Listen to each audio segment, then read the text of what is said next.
What do you gain by letting go? This story was 20 plus years in the making. Fortunately, it will not take as long to share it with you. For some, this will seem like a silly little story. However, the lesson embedded in the story is one I hope I have finally learned, and in sharing it with you, I hope you can learn it too. Many years ago, decades ago, I had a rare plant in my life.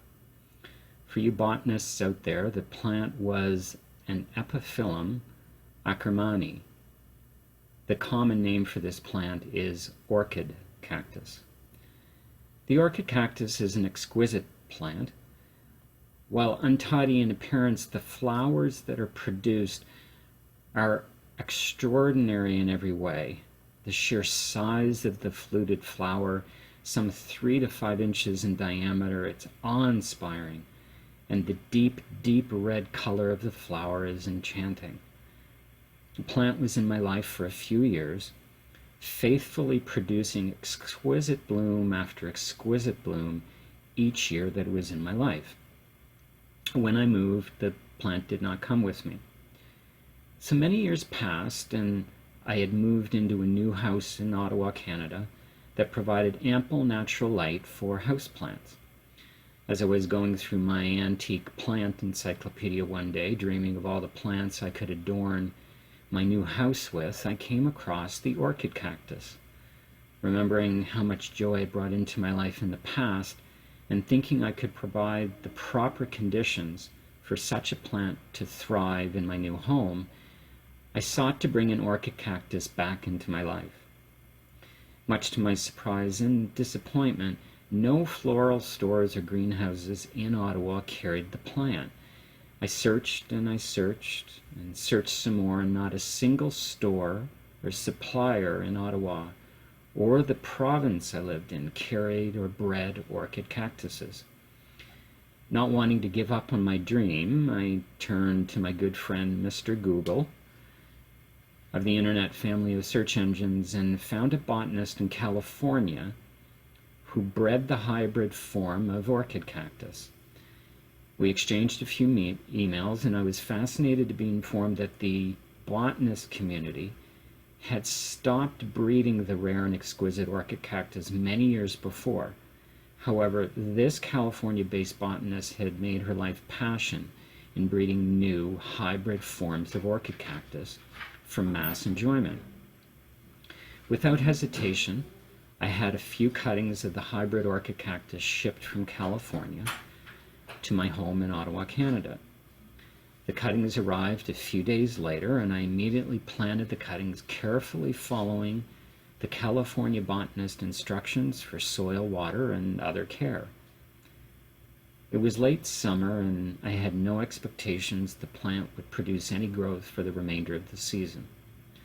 The following spring arrived, and one day I noticed a flower bud starting to form on one of the cuttings planted the previous summer. I became very excited. The thought of being able to see an exquisite orchid cactus flower brought joy into my life. As the weeks went on, the trajectory of the sun was shifting fast, too fast, in fact. During the winter and spring months, the orchid cactus was getting full sun, but now the sun was hinting at its forthcoming presence in our lives with the arrival of summer. And the sun rose so high in the sky so quickly that the sun was no longer shining directly on the orchid cactus. And then one day I noticed the flower bud that had been growing and growing and growing starting to change color, which is not good, and started to shrivel up. Not good. It was now late April, and my partner suggested I place the orchid cactus outside in the front garden where it could get full sun all day. Well, this seemed like a reasonable suggestion.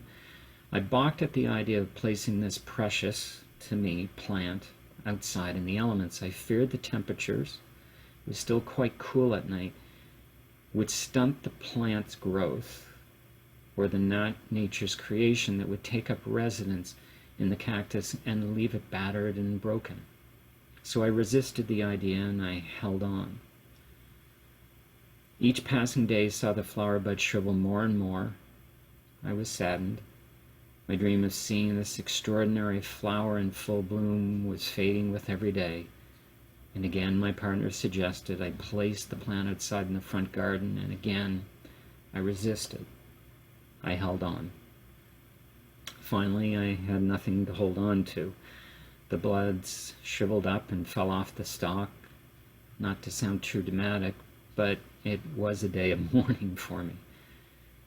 My partner suggested again, put the plant in the front garden. Maybe other blooms will sprout.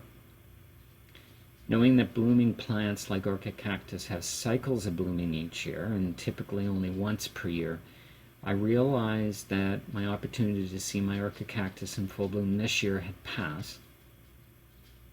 When and with the acceptance of this in my mind, I let go and I placed the plant outside in the front garden. As I placed the orchid cactus in its new home for the summer months, I thanked the plant for gifting me with the joy and excitement over seeing this rare species of plant sprout and flower. As each passing day I walked by the orchid cactus in the garden, I gave it thanks for all the joy it brought into my life. A couple of weeks had passed since I placed the cactus in the front garden, and one day I noticed a little growth coming out from the side of one of the stalks of the plant. I looked closely at the growth, and to my delight I realized it was a new bloom sprouting. As I examined the plant more closely, I counted a total of 8 new blooms sprouting. And that turned into 12 blooms a couple of days later. I was so excited at the turn of events, and then it dawned on me. Look at what I gained by letting go. I held on to the idea of placing the orchid cactus outside in the front garden. I held on so long that the very thing I wanted to happen, the flower to bloom, I prevented from doing so. When I finally let go, a whole new world of possibilities opened up. I hope to carry this lesson with me as I move forward in life. How about you?